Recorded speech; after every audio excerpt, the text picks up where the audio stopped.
mais ou menos uns 30 minutos, e aí a gente abre um pouco para debater até mais adiante. Acho que vai vir até meio-dia, se for a programação. Eu deixo uma meia hora para a gente conversar um pouco, trocar ideia, perguntar. Bom, muito bem, então aqui eu já expliquei, vamos continuar aqui.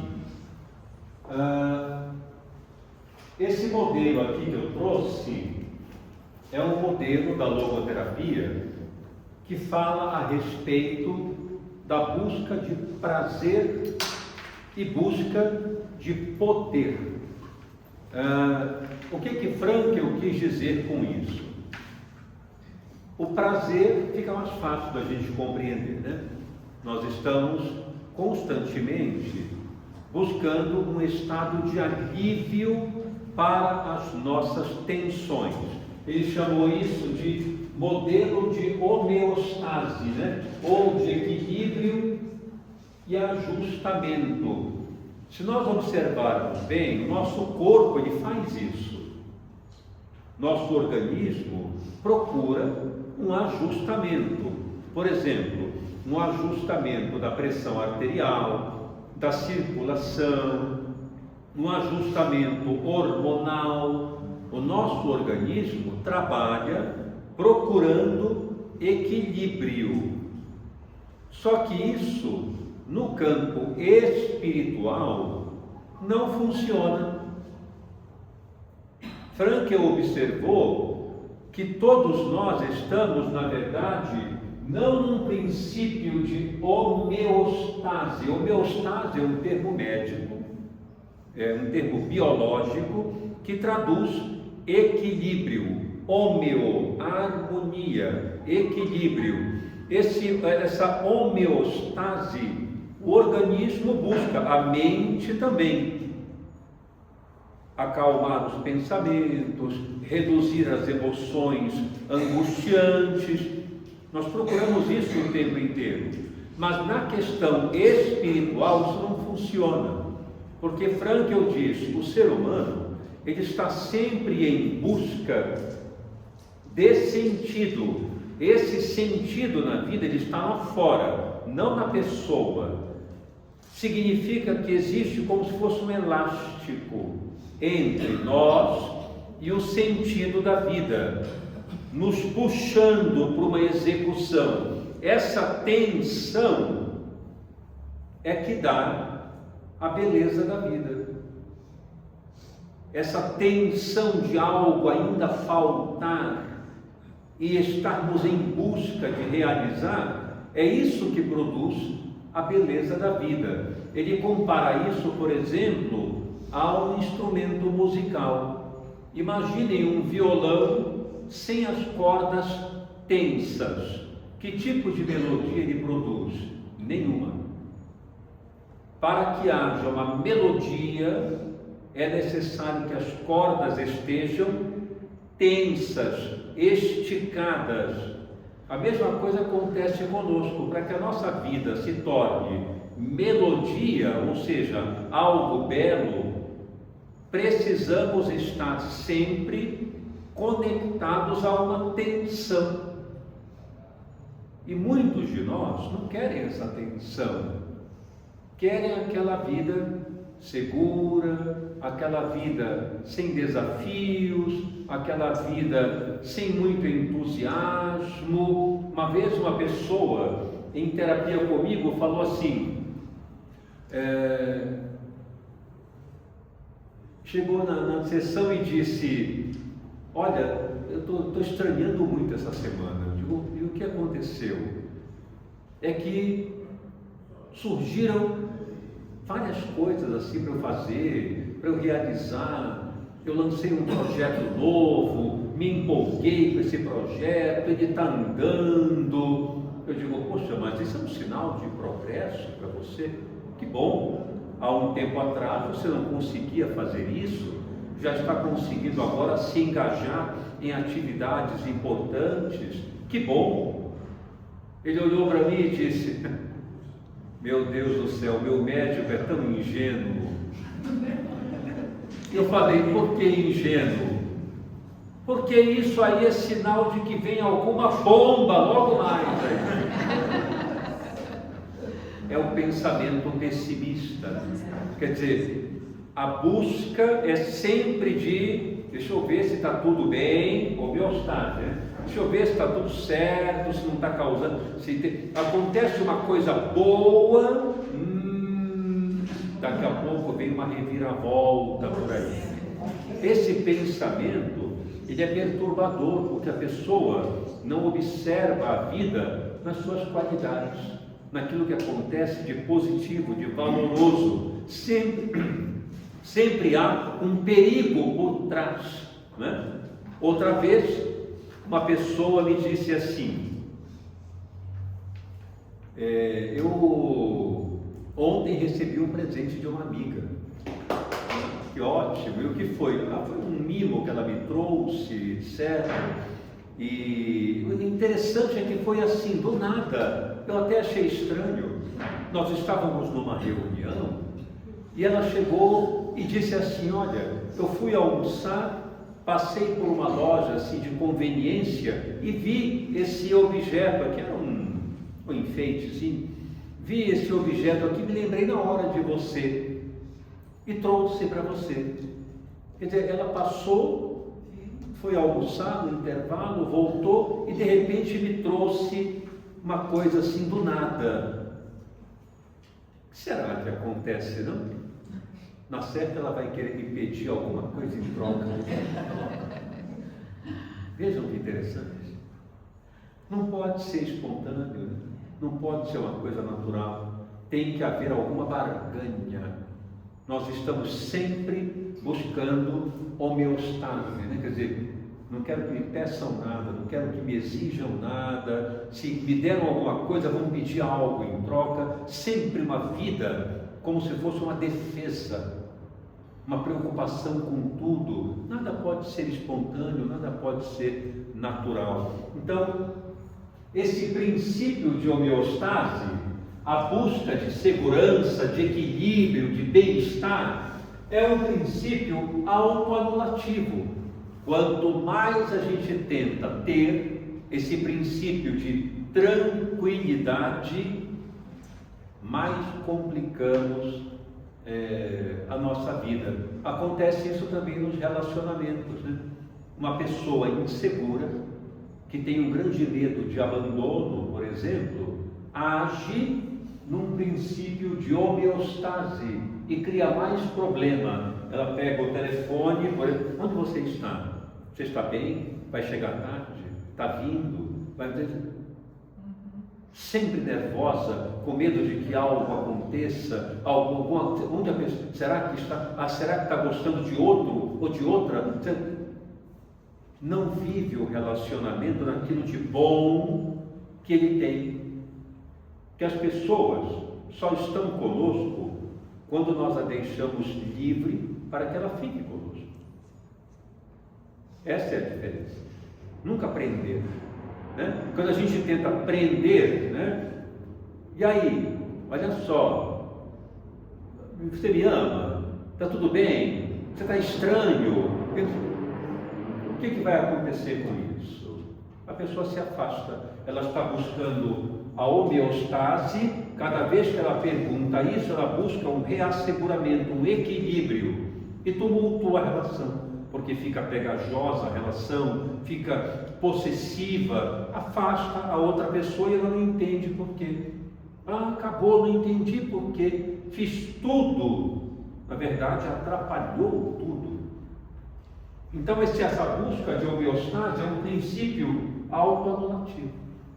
Quanto mais a gente vive simplesmente aproveitando aqueles momentos verdadeiramente como eles são, de forma natural, deixando as coisas caminharem naturalmente, mais dá certo aquilo que nós queremos.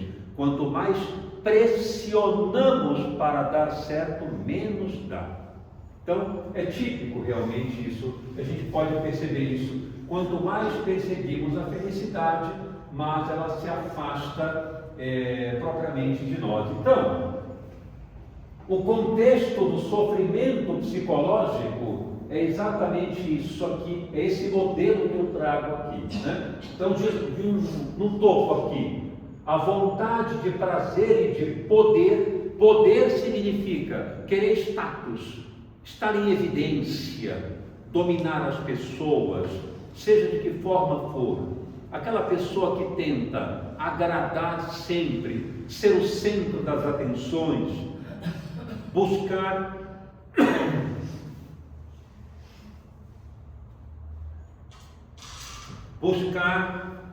posicionamento diante dos outros, ser notado, ser valorizado. Quem busca muito isso não tem a atenção das pessoas.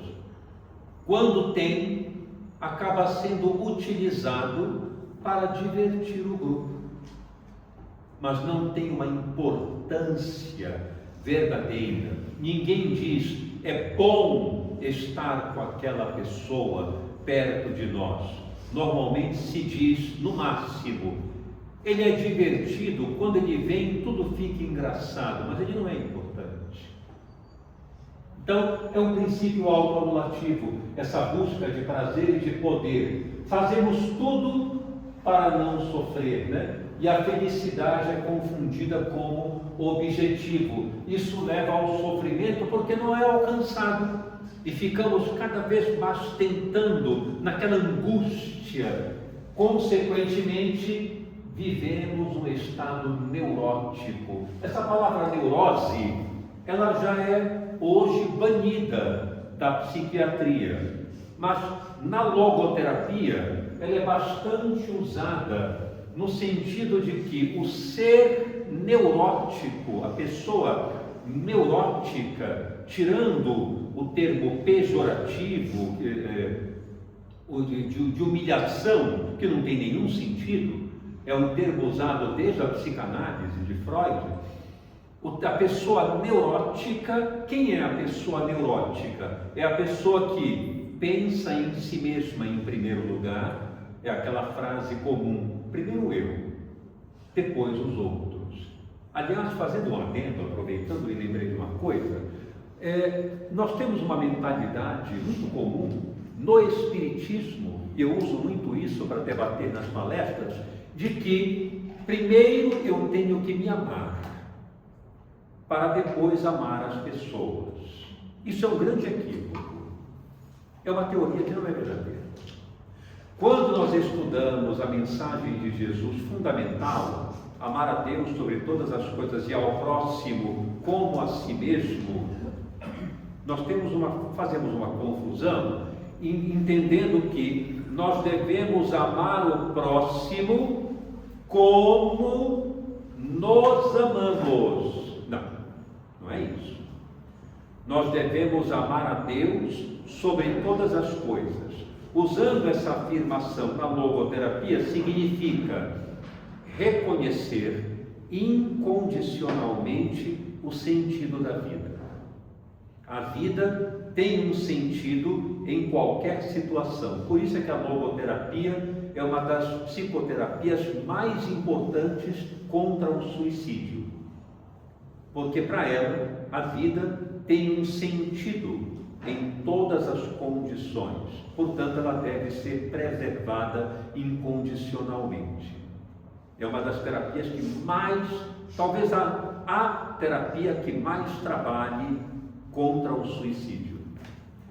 E amar a Deus sobre todas as coisas é reconhecer que a vida tem um sentido em qualquer circunstância. Isso significa amar a Deus, né? Amar é ver sentido em algo de forma significativa. Em alguém que nós amamos, por exemplo, nós olhamos para aquela pessoa com um sentido, alguém que deve receber nosso amor, nosso olhar sadio. Então, ela é um sentido para nós. Depois vem a materialização desse reconhecimento, onde devemos reconhecer o sentido total da vida, em duas instâncias: no próximo em primeiro lugar e em nós. E isso é verdadeiro. Veja, respondam a seguinte pergunta: quando nós nos amaremos o suficiente a ponto de iniciar o amor e o interesse pelo nosso próximo? Quem tem essa resposta? Porque se tiverem, me deem. Eu não tenho. Eu quero saber. Quando eu estarei pronto, eu olho para mim e digo: agora eu me amo integralmente. Não há mais conflitos dentro de mim. Estou pronto para amar as pessoas, porque agora eu me amo integralmente. Quando? Nunca. Isso não vai acontecer, porque isto é um processo permanente, contínuo, eterno.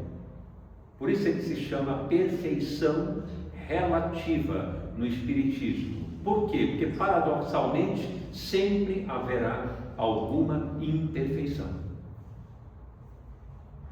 Por isso que ela é relativa. É uma frase, é uma afirmação, por exemplo, perfeição relativa, é uma coisa que eu não gosto muito de dizer, porque é paradoxal. Existe perfeição, mas é relativa. Bom, então o que é? É imperfeição, é perfeição. Jesus é o ser mais perfeito, não é o ser totalmente perfeito. Então nele existe alguma imperfeição. Tem que haver.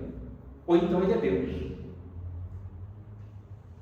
Então, na verdade, nós seremos eternamente imperfeitos. Entretanto, sublimando essa imperfeição quanto possível, máximo possível.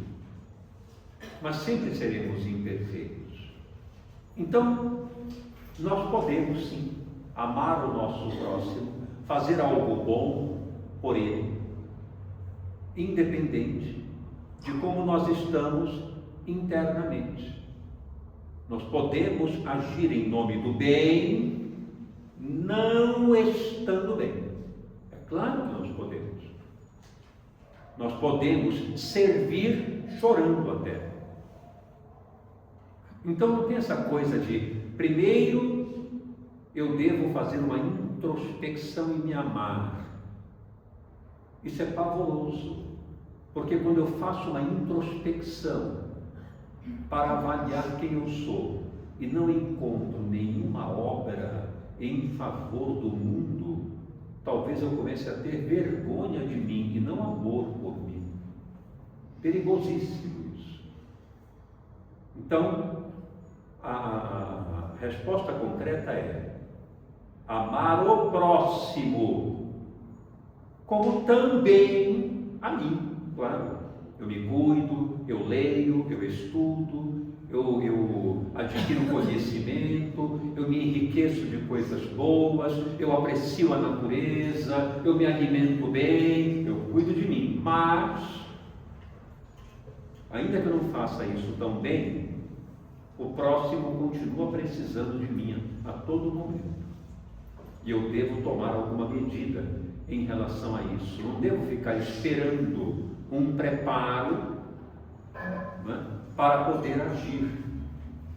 A pessoa faz uma faculdade, se prepara, conclui a faculdade, vai para uma especialização, termina a especialização, vai para uma pós-graduação, vai para o exterior, faz um curso adicional e nunca trabalha, só estuda, se prepara porque quer estar preparada. Quando isso vai acontecer? Nunca. Ela precisa entrar na vida, entrar no mundo. Claro que ela tem que estudar, se preparar, mas chegou num momento em que ela precisa reconhecer que não há um ponto final. É um contínuo. Ela tem que trabalhar, ela tem que enfrentar a realidade e ajudar no mundo quanto ela puder, enquanto se prepara, mais e mais e mais, mas tem gente esperando por ela. Quando é que ela vai decidir servir? Então é uma teoria um pouco equivocada. Isso leva, portanto, ao sofrimento psicológico quando queremos essa segurança que eu citei há pouco. E esse sofrimento geralmente se transforma em tédio e necessidade. Às vezes a angústia, a ansiedade que vivemos hoje faz parte desse sofrimento, mas o tédio também tem muita gente que vive em sofrimento psicológico e quem olha pensa que ela funciona muito bem. A pessoa acorda, toma banho, vai para o trabalho, faz as coisas que têm que ser feitas, volta para casa. Entretanto, por dentro, a vida é um sofrimento. A vida é sem graça. Mas já que ela está aqui, ela vai fazendo o que tem que ser feito. Muita gente vive assim, o que é um sofrimento. É aquele vácuo, aquele vazio existencial. E quem está de fora, fulano está, onde ele está? Está trabalhando, daqui a pouco ele chega. Aí ele chegou lá, tudo bem, tudo bem. Não está tudo bem. Por dentro, a vida é um passo aqui de cada vez, essa coisa, um passo de cada vez, uma coisa que a gente vai levando. Existe uma teoria empresarial péssima que eu já escutei, e aquilo cada vez que eu escuto me deixa muito insatisfeito, que é aquela teoria de que no dia a dia do trabalho temos que matar um leão por vez. Quando eu ouço isso, é o fim da picada. Matar um leão por vez. Quer dizer, o que eu faço no trabalho, ou seja, onde for, é sobreviver. Eu tenho que aguentar. Concluiu aqui, graças a Deus, matamos um leão. A vida é isso. É esse sofrimento, essa exaustão de fazer alguma coisa que deveria ser útil, produtiva, realizadora, mas não. É problema. Vamos resolver o problema. Então, essa mentalidade é cruel na nossa sociedade. Isso leva, então, a esse sofrimento psicológico, né? E Frankl chamou isso de a pessoa neurótica. Pensa em si mesma, quer uma coisa ideal, não lida com a realidade, quer a idealidade, né? Aquilo que seja bom para ela, e não a realidade que está aí, que ela tem que dar uma conformação, tem que fazer um molde melhor, mais belo daquela situação difícil. Não, ela quer o ideal. Então, esse ser neurótico pensa em si próprio, fica ali incrustado em si mesmo, reclama, se queixa, coloca justificativas. Essa é a pessoa neurótica, num sentido científico mesmo, né? É aquela que não olha para o mundo, não olha para onde está sendo chamada, ela olha para dentro de si, protegendo-se de tudo e de todos. Tem que estar bom para ela. Se não está bom para ela, ela sai, ela se afasta, fica zangada, fica revoltada. É o quadro neurótico. Porque a vida não é assim. A vida é um ambiente onde nós contribuímos, servimos, ajudamos. Claro que pensamos um pouco em nós também, sem sombra de dúvida. Porém, existir é literalmente renúncia. Literalmente renúncia em favor de um valor, não no sentido de sacrifício patológico. Tem gente que se sacrifica demais, entretanto, é para não perder a pessoa que está ali, é para não perder o amor dos outros, a atenção das pessoas, então ela se sacrifica. Muitas pessoas fazem isso de forma patológica, né? Você prefere laranja ou azul? O que você quiser. Por que não escolhe? Porque eu posso desagradar. A pessoa às vezes diz, é porque talvez não é aquilo que a pessoa está pensando. Olha que coisa. Eu não tenho escolha. Então isto não é normal, não é saudável. Vamos dizer, você gostaria hoje de comer frango ou gostaria de comer peixe? O que é que você quer? Ela não perguntou isso, ela perguntou o que eu quero. Vamos dizer, hoje eu gostaria de tal coisa. Ser autêntico, isso é importante. Senão vira aquele conformismo que eu comentei, né? Que é o sofrimento psicológico clássico do neurótico. Ou ele cede o tempo inteiro, ou ele confronta tudo e rejeita tudo, cria problemas no grupo onde ele está, ou uma coisa ou outra, porque ele não consegue tomar decisões conscientes. Aqui então eu fiz um apanhado disso, é uma consequência que eu acabei de explicar. Aqui também já comentei, vejam, em relação à pessoa neurótica, né? A pessoa neurótica tem uma baixa capacidade de confiança na vida. Tem um senso de hostilidade, como eu comentei, confronta tudo, luta contra todos. Tem uma visão pessimista da vida e, por fim, uma inflexibilidade psicológica, né? É uma pessoa rígida, as coisas precisam ser como ele deseja. Caso não sejam, a vida é injusta, a vida é cruel. E aí, então, outros aspectos que eu também já comentei. Há pouco amor dessas pessoas. São capazes de amar, mas amam pouco, porque estão muito mais preocupadas com defesa, como eu falei há pouco. Muito medo. Será que a pessoa me dá um presente? Será que ela quer? Na certa vai me pedir alguma coisa. É o típico neurótico. Ele age assim, suspeita de tudo, tem dúvida quanto a tudo, não percebe que ele é amado, sim, que gostam dele, que querem se aproximar dele, e tem muito medo disso. Então, esse é o protótipo do neurótico. E assim, para que tenhamos paz e felicidade, há necessidade de buscar as fontes de realização de sentido. Trabalhar ou servir, amar, se entregar a alguém, a um grupo, a uma comunidade, ou, como fez Jesus, a humanidade. Nós ainda não temos capacidade de fazer isso. Ou enfrentar um sofrimento que surge corajosamente. Eu estava conversando aqui fora com alguém e que me disse assim: eu sofri um acidente.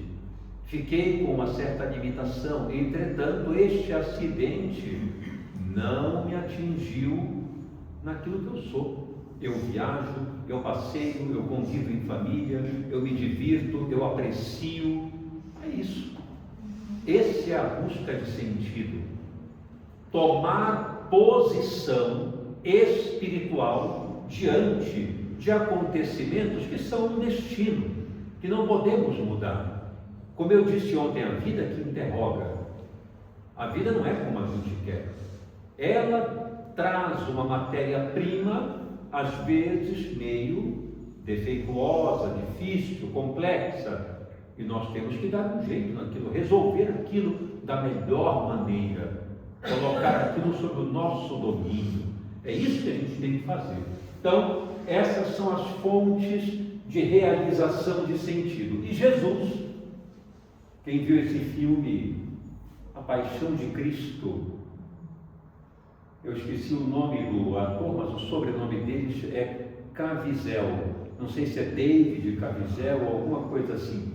Esse ator foi o que eu achei a melhor expressão. O primeiro, devem se lembrar, né? Aquele muito antigo, faleceu até, aquele ator, um ator que tinha uma expressão magnífica para Jesus. Um filme muito antigo, mas não podia ser Jesus. Olhos azuis, judeu, difícil. Mas olhos azuis, loiro. O protótipo do judeu, do homem ariano, não tem possibilidade. Então, este se pareceu muito mais, assim, a expressão dele, uma expressão magnífica, como Jesus. Ele é o protótipo do ser humano totalmente integrado a uma vida valorizada, né? Ele amou, trabalhou em favor da humanidade e soube sofrer na cruz, como eu vou mostrar aqui. Esse é o protótipo do que Viktor Frankl chamou de valor atitudinal. É a atitude que eu tomo diante do meu sofrimento, diante da dor. Vejam, eu quero narrar isso aqui para mostrar o que significa autotranscendência e o que significa o ser neurótico. Nós temos aqui então Jesus, aquele que foi chamado o bom ladrão e aquele que ficou conhecido como o mau ladrão. Termos inapropriados, mas vamos usar assim. Jesus nada devia, estava ali por vontade própria. E vejam que interessante, o que é a atitude espiritual diante do destino. Ele está no Jardim das Oliveiras. Judas chega e dá um beijo nele como identificação. Estava escuro, não havia lâmpadas. Ele então se aproxima e dá um beijo para que identificassem quem era Jesus ali. E Jesus então diz: é assim que traz o teu mestre, com um beijo? Nessa hora se aproximam para prendê-lo. Um deles, Malco, o guarda-costas do sacerdote. Ali, Malco chega e Simão, Pedro, saca de uma espada que estava escondida debaixo da capa e corta a orelha de Malco. Jesus então corre e faz o tratamento, e ele fica bem imediatamente. E olha para Simão e diz: embainha a tua espada, porque quem fere pela espada será ferido. E isso é uma verdade. Eu sempre digo isso, para mim, sobretudo. Não é lei de ação e reação no sentido de talhão. Fez, toma em seguida, não é isso. É uma consequência. Quem pratica o mal contra o seu semelhante experimentará de volta algo que o fará aprender a não praticar mais aquilo. Pode ser agora, pode ser daqui a 10 anos, pode ser em outro momento.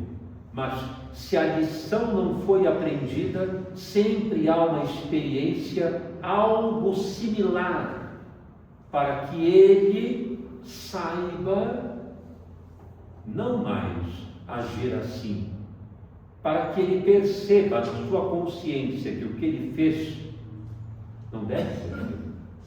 Inevitavelmente a vida dá essa tarefa para a pessoa. Tarefa, não punição. Tarefa, mas sempre dá.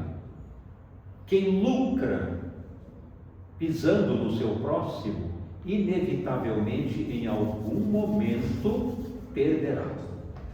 Não tem conversa. A vida, ela é tão doadora quanto cobradora, sempre.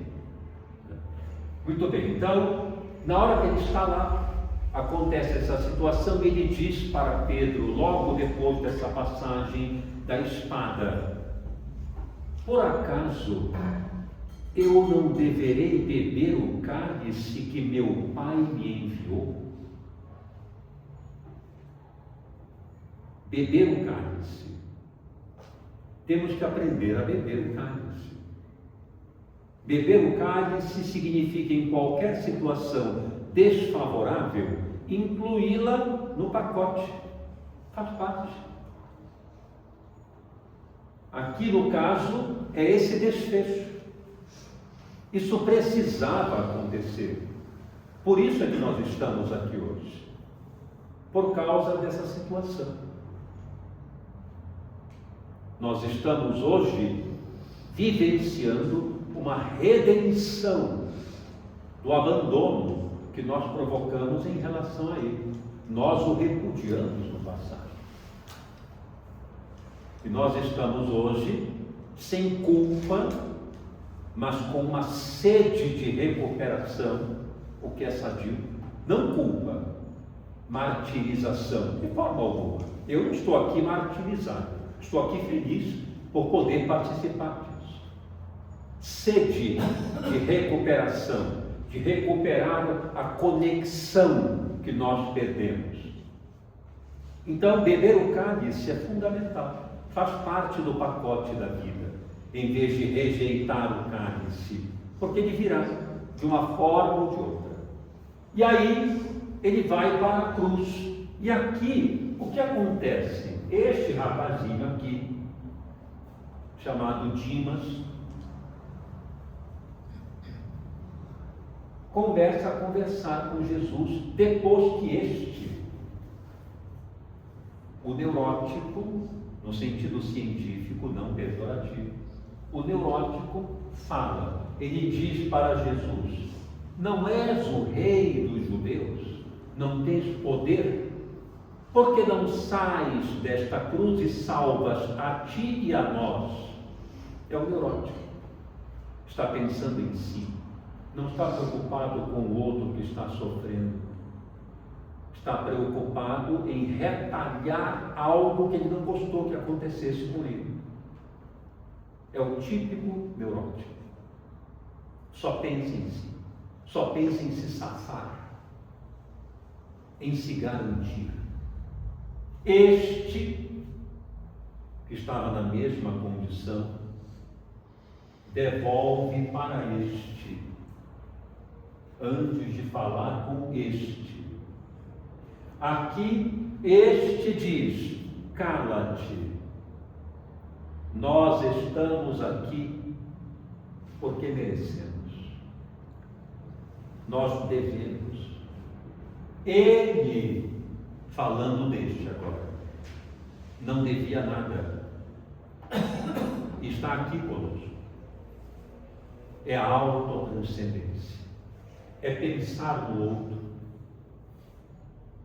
É deixar-se um pouco na própria dor para pensar na dor alheia. E diz para ele: lembra-te de mim quando estiveres no teu reino. É o apelo da humildade. E Jesus então não disse nada para aquele. Naturalmente, porque não haveria nenhuma razão de dizer, seria um debate estéril, inútil, ele não compreenderia nada. Mas falou para este, que já estava de coração aberto, e disse: hoje mesmo eu te digo, tu estarás comigo no paraíso. Não significa que ele ficaria angelical. Claro que não. É uma metáfora para dizer que hoje mesmo, depois desta concepção inteligente, hoje mesmo estarás comigo no paraíso, isto é, terás me interiorizado, terás consciência de tudo aquilo que eu transmiti. Esse é o sentido. Ou seja, na hora que ele desperta no mundo espiritual, já desperta com motivação de corrigir tudo em relação ao qual se equivocou, porque tomou consciência, pediu perdão, arrependeu-se. O arrependimento não é suficiente, mas é um passo fundamental. O arrependimento legítimo é a autotranscendência, isto é, superar a si mesmo, deixar-se para ser alguém melhor. Foi o que ele fez, enquanto que o outro é o protótipo da neurose, continuava naquele mesmo estado de crítica, repúdio em relação à vida. pessimismo, negativismo, autocentrismo. Esse é o estado neurótico da vida. Alguns exemplos rápidos para nós concluirmos. O paralítico de Cafarnaum. Eu queria só trazer alguns exemplos aqui. Vejam esse exemplo. Vocês lembram dessa passagem aqui? Quando o paralítico entra pelo teto da casa de Simão, porque a porta estava repleta de gente esperando ser atendida. Eles não conseguiam passar a marca. Vejam que interessante. Jesus não autorizou a passagem do homem pela porta. Abriram um buraco no telhado e o Cristo ficou sentado esperando. Deixou aquele homem paralítico, cheio de dor, vir pelo telhado.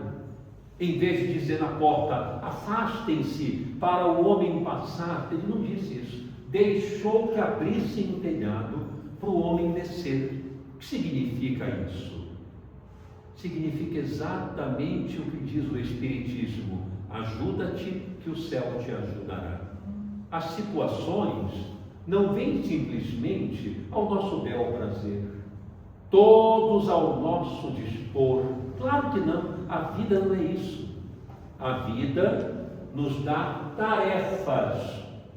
Cumprida a tarefa, descer por ali, seremos atendidos. Primeiro tomamos uma posição, depois vem a conspiração a nosso favor. Isso é muito importante entender, porque o contrário é o estado neurótico, né? É assim, abram alas que eu quero passar. É o estado neurótico, todos ao meu dispor. Outro exemplo aqui, a mulher com o vaso de alabastro, que invade a casa de Simão, o publicano, quando Jesus almoçava na casa dele. Aquela mulher atravessou lá os guarda-costas, os serviçais que protegiam a casa. Ele era um homem rico. Invadiu a sala onde Jesus estava e se ajoelha diante dele, lavando os pés com um unguento raro. E a mente das pessoas pensando: este unguento é caro, poderia ter dado dinheiro aos pobres. E Jesus, quando ouviu isso dos discípulos depois, devolveu para eles de forma incisiva: os pobres sempre os tereis convosco, a mim nem sempre me tereis, dizendo que um dia ele iria morrer. E os pobres estão continuamente aí para nós ajudarmos. E aquela mulher, ele complementa, ela usou de toda a sua humildade, despojou-se até dos escrúpulos para poder estar aqui, humilhando-se diante de todos para vir até mim. E ele diz para ela: os teus pecados estão perdoados. Sabe-se lá quais eram? Enfim, não interessa. Mas vejam como isso é poderoso, né? Então ela enfrentou tudo, passou por humilhação, ele deixou. Ele não foi lá fora falar com ela para que ela não fosse incomodada pelos outros. Ele permitiu que ela se incomodasse, que ela passasse por aquele estado difícil até chegar nele, porque isso dá valor à obra que nós praticamos. Tudo que é muito fácil perde o valor. Tudo que é gerado por esforço e sofrimento tem muito mais valor. Então ele permitiu. A multiplicação dos pães, isso aqui é bem interessante, né? Aqui está um rapaz que tem 5 pães e 2 peixinhos. Mas o que é isto para tanta gente? Disse Simão. É a mesma mensagem que eu trago aqui. Ele não multiplicou os pães, sabe lá de que forma ele fez isso? Não é o momento de debater, mas eu tenho uma posição quanto a isso, claro. Mas o que eu quero transmitir aqui é: ele não fez do nada. Primeiro, havia um rapaz que deu algo de si, para que ele pudesse fazer o melhor. Sempre temos que dar algo de nós antes. Ou então, nada acontece. Não vem simplesmente de graça aquilo que acontece conosco na vida. Tem que haver um esforço, tem que haver humildade, tem que haver dedicação. Caso contrário, nada acontece. Da mulher adúltera, a mesma coisa, né? Não se sabe qual era o adultério que ela praticou. Eu, particularmente, não acho que é o que pensamos, porque adultério naquela época não era traição conjugal. Adultério era qualquer erro que se cometesse, qualquer um. E muitas mulheres cometiam erros na visão dos homens, porque a mulher não significava nada naquela época. Qualquer deslize era adultério. Não sei exatamente o que era, mas ele, Jesus, não tirou dela a culpa. Não disse, não, você não fez nada, não se preocupe. Ou então, também não disse para ela, depois que ficou sozinho, que papelão, hein? Que coisa ridícula que você fez, o que você estava aprontando? Quase morre. Ele não disse nada disso, ele perguntou, onde estão os acusadores? Não estão mais aqui. Pois é, nem eu te condeno. Vai e não peques mais. A deixou com a própria consciência, não com o julgamento social. Então, a nossa consciência é o diálogo conosco, não as aparências do ambiente social. Por último, esse eu vou pular aqui, eu já expliquei um pouco, esse é que me interessa para concluir. Acho que é o último slide. Observem isso sempre me intrigou. No livro que eu publiquei ano passado, Encontros com Jesus sob a ótica da logoterapia, tem essa passagem, porque ela é impressionante. Vejam, aparece um centurião para conversar com ele e diz, mestre, meu servo está doente e eu preciso que o ajudes. Jesus se levanta e diz, me leva até ele. E fala, não sou digno de te receber em minha casa. E não era mesmo. Realmente não era. Basta que digas uma palavra e eu tenho certeza que ele será curado. E Jesus olha para os discípulos e diz, nunca vi tamanha fé em Israel. Por que para mim isso é muito impressionante? Esse homem aqui, ele matava os conterrâneos dele. Esse homem tomava animais, agricultura, tudo que era colhido das pessoas como impostos e deixava as famílias famintas. Ele crucificava pessoas todos os dias. O que nós faríamos se alguém chegasse para nós nessas condições e dissesse, você pode me ajudar? Imagina o que nós faríamos com ele. Todos os dias matando o nosso povo. Até mesmo, algumas vezes, crianças, se ele fosse ordenado a fazer, como Herodes fez. O que nós faríamos com esse homem? Nós diríamos, agora, esqueci até o microfone, agora que eu me toquei, mas está dando para ouvir bem, né? Agora você vem atrás de mim, agora você me pede favores, e o que você faz conosco? Dê meia volta e saia daqui. Talvez fizéssemos isso. Ele não.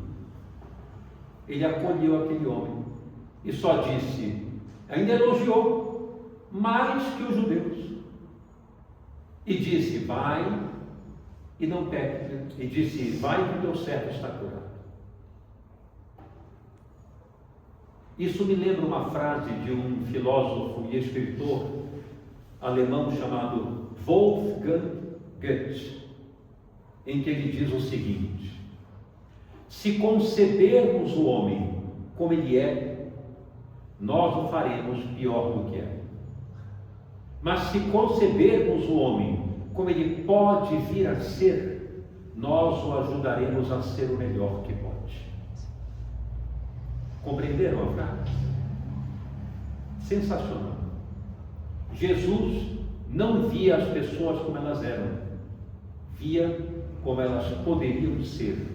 Depois do que ele fez, sabe-se lá o que aconteceu com esse centurião. Que tipo de homem ele se tornou, por ter sido acolhido sem merecer? Talvez tenha se transformado em alguém que evitou muitos males posteriormente. Mas se tivesse sido chamado a atenção, hostilizado e expulso, que tipo de homem ele se tornaria? Não é o que a gente faz com os nossos filhos às vezes? Ele chega com uma nota baixa da escola e nós dizemos assim: também pudera. Não estuda, não está nem aí para nada, só pensa em computador. Agora, quando você for para o seu quarto, só vai jogar. Não tem jeito mesmo, não dá para contar com você para nada. O que vai acontecer com esta criança? Ele vai entrar no quarto, vai abrir o computador e vai jogar, porque é o que disseram que ele é. Se nós concebermos o homem como ele é naquele momento, faremos dele uma pessoa pior. Então eu fecho hoje com essa mentalidade. Sempre, quanto possível, eu também nem sempre consigo fazer isso, estou aprendendo também, mas procuro fazer com que, quando eu olhar para uma pessoa, procurar olhar naquilo que ela pode vir a ser, de melhor ainda, porque ela será. O processo evolutivo é inevitável. Não olhar para ela como ela está sendo agora, na sua falha, mas olhar como ela pode vir a ser. Não repetir mais aquela falha. Para ela não repetir mais, não é possível que ela receba a mesma coisa que ela fez. Porque se ela receber a mesma coisa que ela fez, que parâmetro ela tem para mudar? Por isso Jesus disse: não resistais ao mal que vos queiram fazer. Quando alguém vos bater numa face, oferecei a outra face, o outro modo de agir. Porque senão, como é que a pessoa vai saber? Se alguém me bate e eu bato, o que a pessoa aprende? O que tem para fazer é só bater. Se eu agir de outro modo, a pessoa se envergonha de certa forma e aprende que existe uma outra maneira de agir. Da próxima vez ela pensará um pouco mais e começará a mudar de atitude. É isso que se chama autotranscendência. Não é pensar em mim, me garantir, é pensar na comunidade, no ambiente, no bem de todos, não só no meu. Isso é que significa autotranscendência e, concluindo, é isso que significa saúde mental. Não pode haver saúde mental tratando do próprio campo mental. Tem que se tratar a saúde mental de uma posição mais elevada, mais nas alturas, como eu citei ontem. Caso contrário, não há como curar aquela situação. Não é? Quando um doente procura alguém para se curar, ele não vai na direção de um ser doente como ele. Ele vai na direção de alguém que está simbolicamente numa posição mais elevada de conhecimento, de contribuição. Caso contrário, não pode haver cura. Então, o tratamento da depressão não pode ser simplesmente no campo emocional. Tem que ser no campo espiritual, num nível mais elevado do que aquele onde está a doença. Essa área espiritual, portanto, nunca adoece e nós a possuímos. Façamos bom uso dela. Bom, completei. Vou descer temos um tempinho pequeno aí, mas acho que deu para aproveitar bem aqui, mas dá para eu responder algumas perguntas aqui até umas 19 horas, tranquilamente, dá para a gente responder aqui algumas perguntas. Estava lembrando aqui que essa passagem aí, acho que ela, se você gosta bastante, ela é tão importante que, não sei quem frequenta, já frequentou a Igreja Católica, em todas as missas solenes a gente fala isso, né? Senhor, eu não sou digno de que entrei em minha morada, mas nem uma só palavra ser me salva. Isso. Agora que eu me toquei que deve ser uma frase desse ponto. Exato. Eu tenho uma pergunta. Sim. Hoje em dia a gente vê muito nas redes sociais falando sobre pessoas narcisistas. O que seria isso? Às vezes eu tenho um pouco de dúvida. O narcisista seria aquele que só pensa em si mesmo? Não é só isso. A pessoa que pensa em si excessivamente é uma pessoa egocêntrica. Ela tem dificuldade de fazer renúncias em favor do que está fora dela. Mas isso não quer dizer narcisista. Narcisista é um diagnóstico que tem alguns critérios importantes. É um transtorno de personalidade. O narcisista até pode fazer algo que seja bom, entretanto ele tem muito mais dificuldades do que uma pessoa, por exemplo, egocêntrica, uma pessoa que tem muito medo de enfrentar a realidade. Não quer dizer narcisista, mas o narcisista é alguém que tem pouca empatia pelas pessoas, pensa realmente em si próprio, entretanto ele pensa sobretudo em si próprio como uma defesa arrogante da própria percepção de inadequação. Quem é narcisista tem uma grave percepção de inadequação. E ele esconde o quanto pode isso dele mesmo. E como é que ele se manifesta, portanto? No campo de um funcionamento de arrogância. Arrogância no sentido de que ele se traveste de uma maneira onde a sociedade o olha como alguém que está num pedestal. E ele coloca quanto possível as pessoas de joelhos diante de si. Ele submete as pessoas e tem, em função dessa pequena empatia, a capacidade de não se impressionar com a dor alheia. Esse é o grande diferencial. O egocêntrico não, ele até se sensibiliza, ajuda, contribui. Mas o narcisista não tem empatia e não tem sensibilidade pela dor do outro. E quando aquele outro se prejudica, ele se sente mais satisfeito e vitorioso. Então, é uma questão, não vou dizer assim, de maldade, embora o comportamento tenha maldade, né? Mas é uma pessoa que prefere humilhar os outros para colocá-los abaixo do nível baixo em que ele se vê. Por ele se ver assim, ele precisa reduzir as pessoas ao máximo que ele pode. Então, ele faz isso de diversas maneiras. Em relacionamentos afetivos, por exemplo, é aquela pessoa que constantemente rebaixa aquela pessoa que está com ela, coloca ela lá no nível do solo realmente, e na frente de todos, se possível, para que mais pessoas vejam que ela, aquela pessoa que está com ele, está bem abaixo do que ele representa. É aquela pessoa, por exemplo, que destrói o patrimônio financeiro do pai, da mãe, do parceiro, tirando o máximo de proveito de todos. E quando todos estão comprometidos, ele está simplesmente numa tranquilidade muito grande, porque não se importa se as pessoas estão prejudicadas, contanto que ele não transpareça na sua inadequação.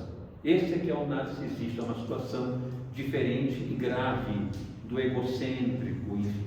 Quer dizer que no fundo ele se sente pior do que Com certeza. Quem assistiu aquele filme O Retrato de Dorian Gray, que é protótipo do componente narcísico, né? É um filme muito interessante, encontra fácil aí, não sei, acho que no Prime Video dá para ver, enfim, nessas TVs de assinatura. É um filme muito interessante, né? Em que a metáfora é que o quadro que é pintado dele vai envelhecendo e ele não envelhece nunca.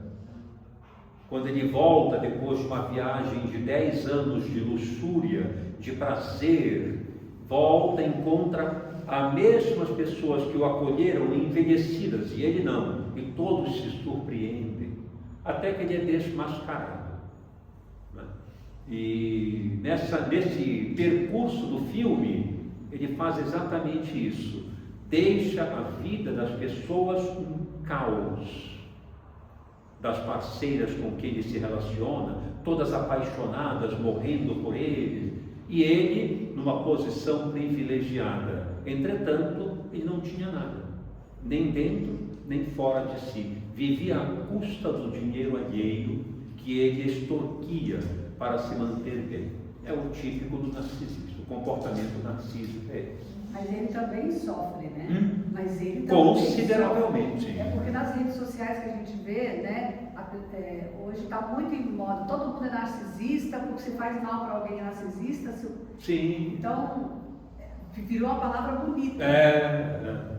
Virou aquela questão pejorativa. Não é um transtorno, né?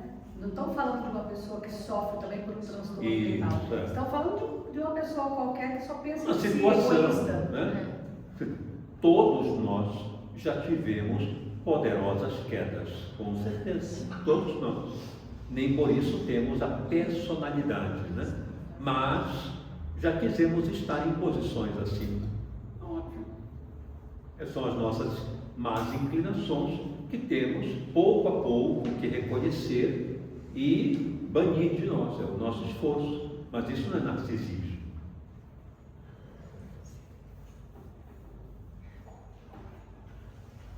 Ninguém mais? Então tá bom. Do seguinte, opa, pois não. Sim. Eu gostaria de uma orientação para o senhor. Meu esposo teve uma depressão, agora teve uma recaída, né? Eu entendi o início, como é? Meu esposo teve uma depressão e tá. teve uma recaída. Sim. Só que ele já foi tratado psicologicamente, com remédio, tudo, e até tratamento espiritual. Só que agora ele não quer mais nada. Então aí é que está, como eu citei ontem até na palestra, né?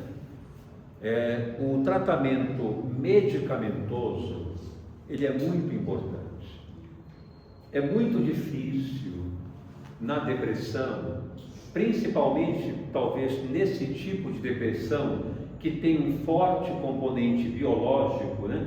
Houve uma segunda depressão, isso é comum. Quem tem uma depressão, um episódio de depressão, para ter o segundo, já tem chance de 50% de quem teve o primeiro. Quem tem o segundo episódio, tem chance de 80% de ter o terceiro em 2 a 3 anos.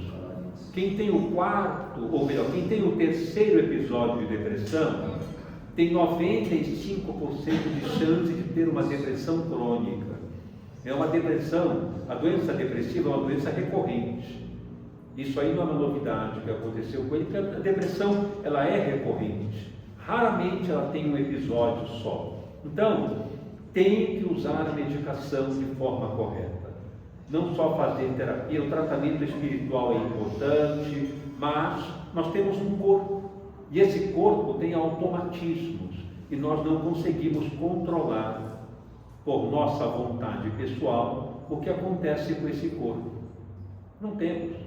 Precisamos tomar a medicação. Então eu vejo que está faltando aí um tratamento bem orientado e adequado, farmacológico, medicamentoso, para tirá-lo dessa situação. E também, penso eu, fazer um bom diagnóstico.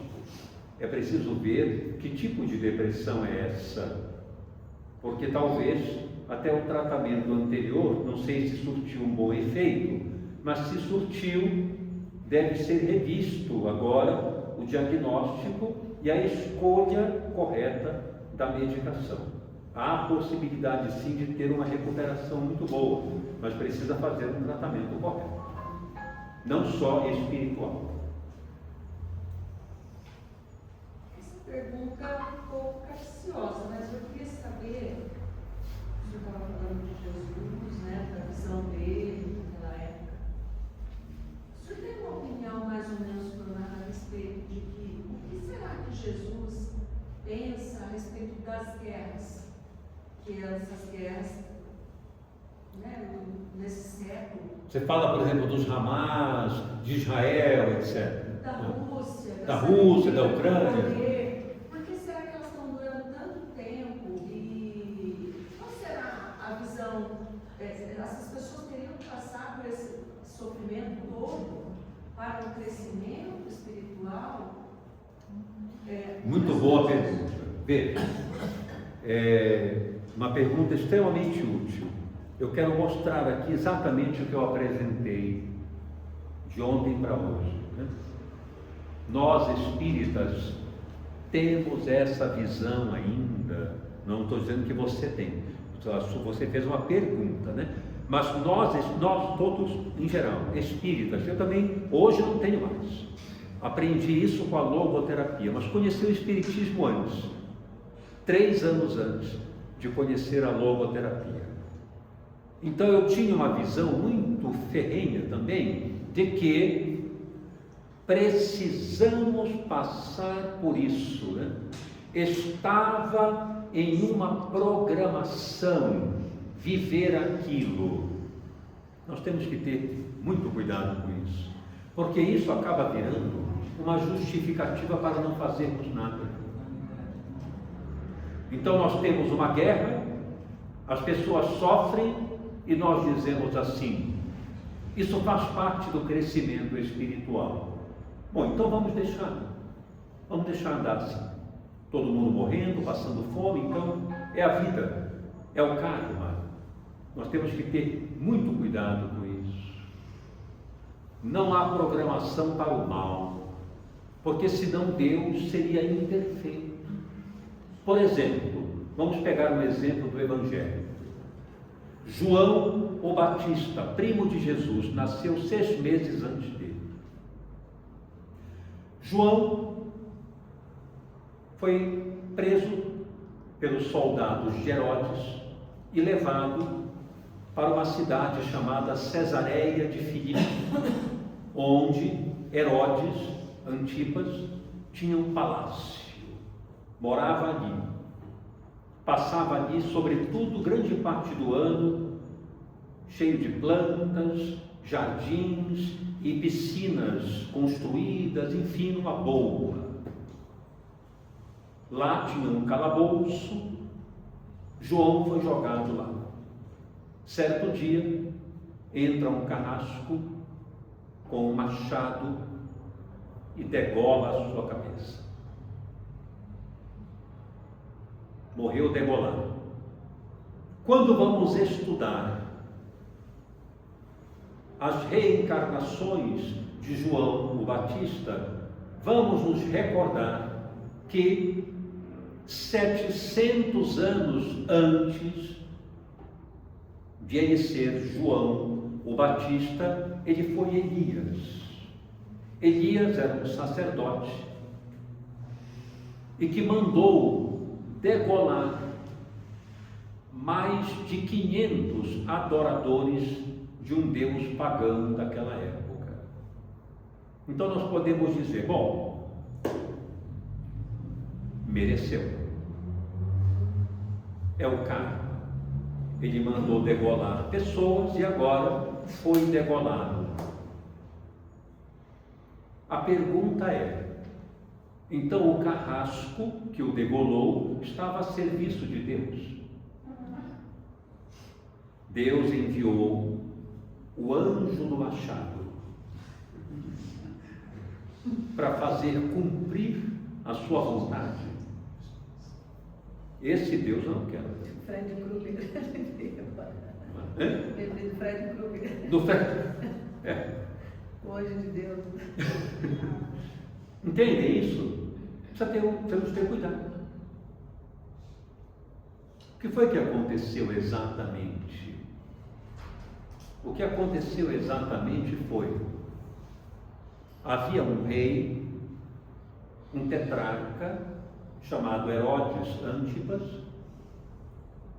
que não tinha nenhuma sensibilidade com as pessoas.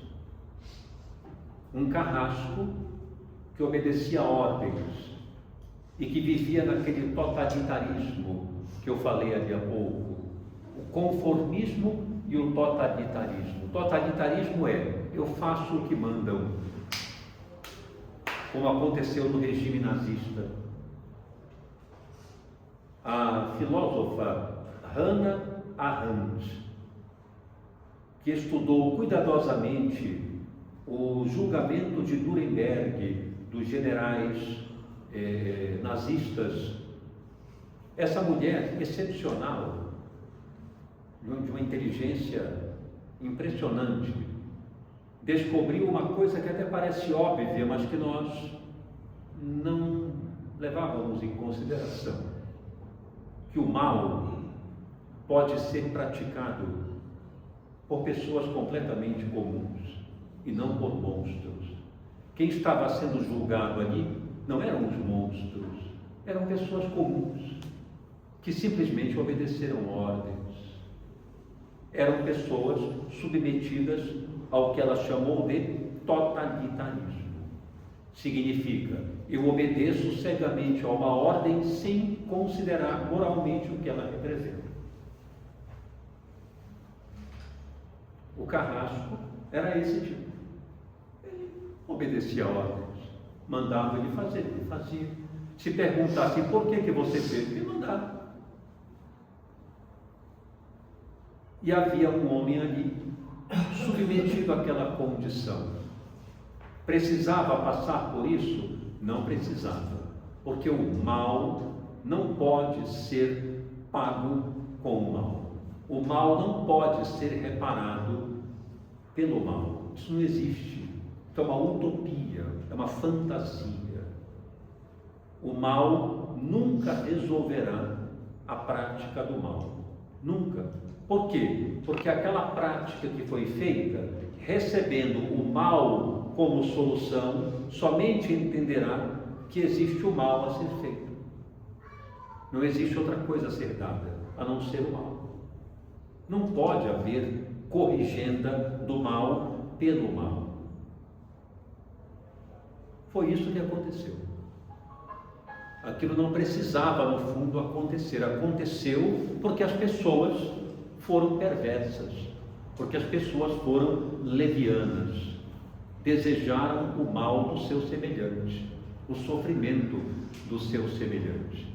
É verdade que ele degolou pessoas, entretanto, na posição em que ele se encontrava 700 anos depois, que foi no período de Jesus, ele estava numa condição reparadora do mal que praticou. E tudo o que Deus quer é a morte do pecado, não a morte do pecador. Ali o que aconteceu não foi a vontade de Deus, foi a vontade leviana do homem. Deus permite porque se ele não permitir, se ele ficar controlando tudo o que existe, para que vamos ter livre-arbítrio?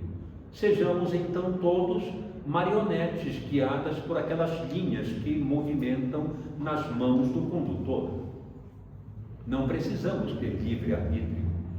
Podemos continuar criaturas na base do instinto e Deus comandando, né? Vivamos então todos num Éden ilusório, se não quisermos ter livre-arbítrio. Então Deus permite que aprendamos por força de nossas próprias ações. Eu acho esta teoria muito mais sensata. Por quê? Porque ela coloca as situações sob minha decisão. Porque se tudo ficar como karma, então eu não decido nada. Eu não escolho nada. Eu fiz um mal, de repente um mal me acontece e eu digo, bom, então é porque eu fiz aquilo e agora eu estou pagando, então eu devo viver isso. E deixo a coisa ficar no pior dos estados, então não tomo nenhuma medida de mudança, de crescimento, eu apenas recebo o que mereço e fica por isso mesmo. Onde é que está a decisão humana? O livre-arbítrio. Não sou a favor dessa teoria. É claro que acontecem coisas conosco em função do mal que fizemos. Claro. Por quê? Porque senão não há aprendizado. Mas não é karma. É simplesmente efeito. Se eu trato vocês mal, vocês vão gostar de caminhar comigo? Não. O que vai acontecer comigo? Ficarei sem ninguém. Aí eu lamento que fico sem ninguém, que ninguém me dá atenção e não percebo que quem provocou fui eu. Essa é a lei de ação e reação. É um efeito da minha ação. Efeito. Não que Deus diga agora você vai ficar sozinho. Eu quero ver você rastejar sozinho. Claro que não. Não existe isso. Eu é que escolhi e provoquei um efeito da minha ação. Lei de causa e efeito. Qual foi a causa? Eu tratei vocês mal. Vocês ficam incomodados e vão embora e me deixam só. É o efeito. Foi Deus que fez isso? Não, fui eu. Essa é que é a lei de causa e efeito. Eu bebo excessivamente, uso tabaco, de repente câncer de pulmão. Ah, isso aí é porque eu fiz alguma coisa numa vida anterior e agora estou expiando. Quer dizer, é lindo. Acabou a minha liberdade de ação e a minha responsabilidade. Simplesmente vem de Deus. Olha que coisa linda. Esse cuidado a gente tem que ter, não é bem assim. Vamos assumir responsabilidade, compreender os danos que provocamos a nós mesmos e aos outros e os efeitos que isso provoca. Essa responsabilidade, os espíritos querem que nós assumamos, para não delegar tudo às reencarnações anteriores, às situações que Deus quer que... Isso aí, Deus quer assim, não? E Deus só quer o melhor. Ele só quer o melhor. Os nossos efeitos é que não são bons pelas nossas causas provocadas. A pessoa diz, como é que você está? Ah, tudo bem. Mas você está bem? Eu estou como Deus quer. Então devia estar muito bem. Devia estar feliz. Mas quando fala isso, fala com um tom de tédio. Não é mesmo? A gente vai como Deus quer, não é? Olha que coisa, mas que coisa confortável. Então eu não preciso fazer nada. A vida é assim, porque Deus quer. E eu vou levando. Olha, mas que coisa boa viver assim, gente. Não é? Sem tomar decisões, sem fazer mudanças. Então isso tem que mudar na nossa percepção.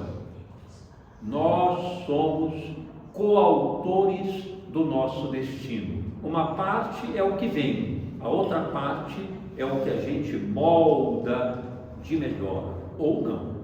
Aí é por nossa conta. É isso. Só uma pergunta possível.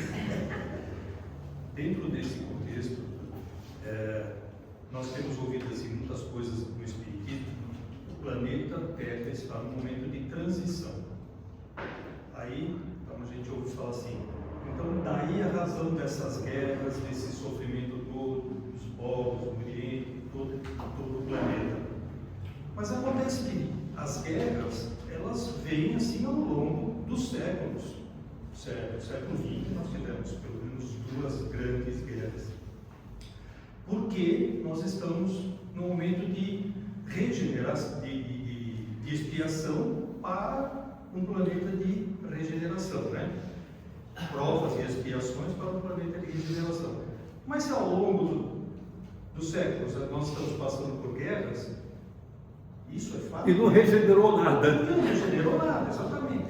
Então, isso é uma consequência da nossa humanidade, todas essas guerras, todo esse sofrimento, ou realmente estamos nesse momento de transição? O momento de transição, Tem que ser assim. nós estamos. Tem que ser assim. Esse fatalismo não. Olha, viu? É exatamente isso. Fatalismo, né? Nada disso. É exatamente isso. Não é nada de fatalismo. Veja bem. Nós estamos em um momento de transição. Essa transição é determinada por Jesus, pelos espíritos que cuidaram da formação deste planeta. Há uma data determinada, digamos assim, em que este planeta não será mais esta condição triste que nós vivemos em termos de leviandade, abandono, segregação, preconceito, violência, como ainda existe. Esta data não é determinada pelo processo evolutivo da humanidade, é uma data determinada pelos espíritos. O Cristo quer que dentro de algum tempo este planeta cresça no sentido do amor e está aguardando no sentido de uma peneira para decidir quem ficará e quem não ficará. Essas guerras estão ocorrendo não em função da transição planetária, porque uma transição, como o próprio nome diz, é um processo de tensão e de mudança para algo melhor. Não é de morte e destruição.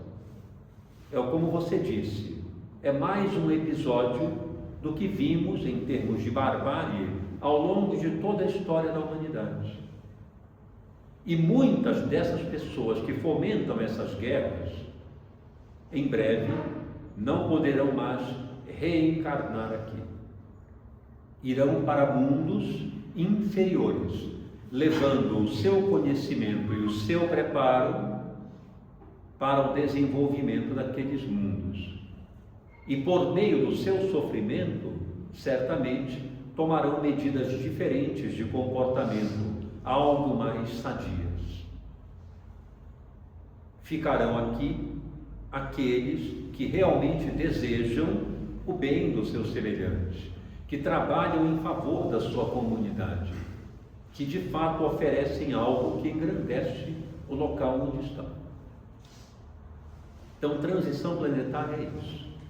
É uma data, um período determinado pela espiritualidade em que este planeta não poderá mais estar como se encontra. É como se nós tivéssemos uma empresa e dentro da empresa houvesse uma grande corrupção. E aí nós chegamos e dizemos assim: está na hora disso mudar.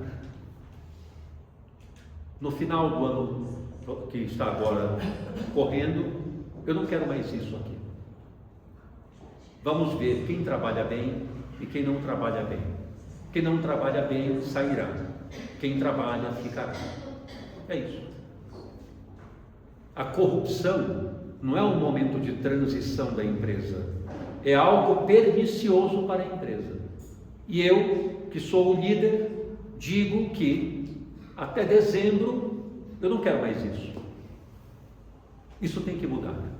Ficarão apenas aqueles que valem a pena.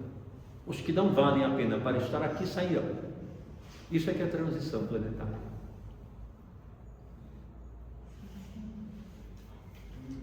E é o que vai acontecer em breve. Os que fomentam guerras, destruição, prejuízo ao seu próximo, serão convidados a sair. Como aconteceu, por exemplo, na constelação do Cocheiro, em Capela. Foi isso. Os judeus foram o último grupo que saiu para cumprir um período de degredo, de afastamento em outros planetas, como aqui, e que depois, na medida em que foram experienciando através do sofrimento, da dor, não programado, mas naturalmente existente aqui, inevitavelmente acontecimentos que ajudariam aquelas pessoas a se movimentarem para o amor, para o crescimento, né? Que começou desde Abraão. É o povo que foi retirado de Capela desde Abraão, depois Moisés, os profetas e assim por diante. E muitos, desencarnando, voltaram para suas pátrias verdadeiras depois que cresceram. O primeiro deles foram os egípcios. Os egípcios foram um dos primeiros povos de Capela que saíram. Né? Então, os egípcios, por exemplo, os incas, aqueles povos ricos de conhecimento, porém ainda muito brutalizados. Os egípcios, até hoje, não se sabe como é que se embalsama uma pessoa, como eles faziam, ninguém sabia como conseguiam fazer aquilo. Então eles eram aptos da ciência, mas no campo do sentimento não estavam ainda tão desenvolvidos. Então Capela, que já era de uma constelação muito mais preparada, avantajada no sentido do amor, do sentimento, eles já não estavam mais se adequando. Então Jesus os convida a vir para cá. E eles vêm e deixam aquele legado todo que nós conhecemos, histórico, né? Já não estão mais aqui, cumpriram suas metas e foram embora, voltaram para seus lugares de origem. Isso é que é transição, né? Você tem razão no que você falou, você tem razão. Essa guerra da Ucrânia e Rússia, isso é um momento de transição. Não, isso significa a presença de pessoas que ainda pensam em si, querem retirar do seu próximo o máximo que podem, querem tirar as pessoas das suas casas, querem perturbar as famílias por poder. É tudo como sempre aconteceu. Proveito próprio, né? Não Claro. do outro.